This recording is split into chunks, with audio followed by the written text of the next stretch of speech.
Hello everyone, welcome to It's Tomorrow News. I am Hena Talati.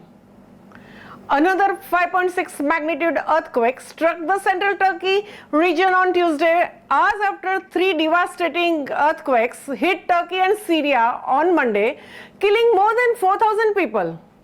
Thousands more are injured and search for the survivors is on.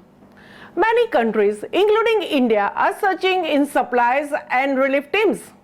The death toll is feared to go up as the rescue teams search through the rubble. The epicenter of the first quake was near Nurdagi in the Gaziantep province, the Syrian border. The another two quakes struck in the nearby Kahramanmaraş province. Turkey's President Recep Tayyip Erdogan has declared 7 days of the national mourning, during which the Turkish flags will fly at the half-staff across the nation and its diplomatic missions overseas. NDRF search and rescue teams, especially trained dog squads, medical supplies, drilling machines and other equipments from India left for Turkey early today morning. A series of aftershocks are expected to follow the first earthquake. According to the earthquake magnitude scale used by the Michigan Technological University, 5.6 is likely to cause slight damage to buildings and other structures. The population of the 10 provinces in the southern Turkey affected by the earthquakes are home to 13.5 million people. So far, according to the Anadolu agency, more than 5,600 buildings have collapsed. Survivors are being evacuated by the military plane to areas where hospitals have greater capacity. In the videos from the Anadolu agency, a military plane carrying injured survivors arrives in Istanbul. On the road, a stream of cars crawled north out of the city, taking traumatized residents away from the scene of the Turkey's most powerful earthquake in decades. A top UN humanitarian official said damage to roads, fuel shortages and harsh winter weather in Syria were hampering the agency's response to an earthquake on Monday that killed more than 1,400 in the country and left millions in need of the aid. Rescuers have been combing through the mountains of the rubble in the freezing and snowy conditions to find survivors.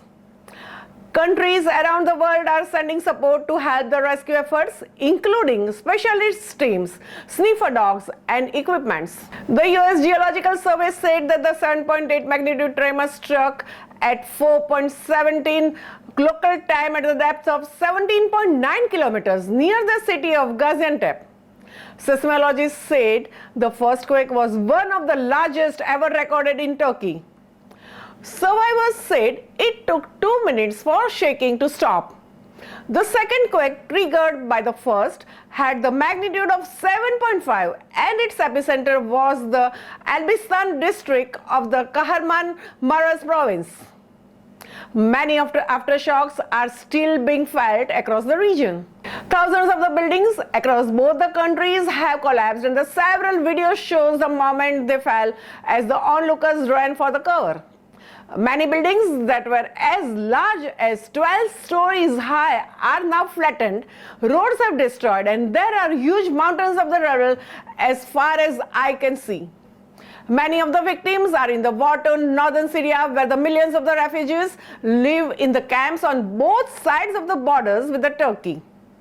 There have been dozens of the fatalities reported in rebel-held areas. Among the buildings destroyed was Gaziantep Castle, an historic landmark that has stood for more than 2,000 years.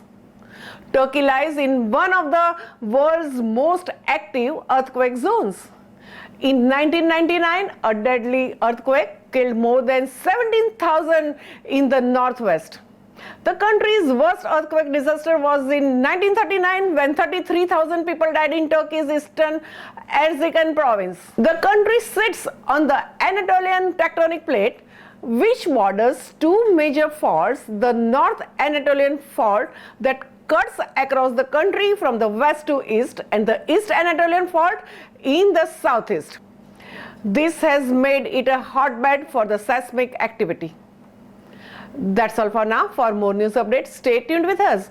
It's Tomorrow News. For more global weather updates like this, subscribe our channel and hit the bell icon for regular updates.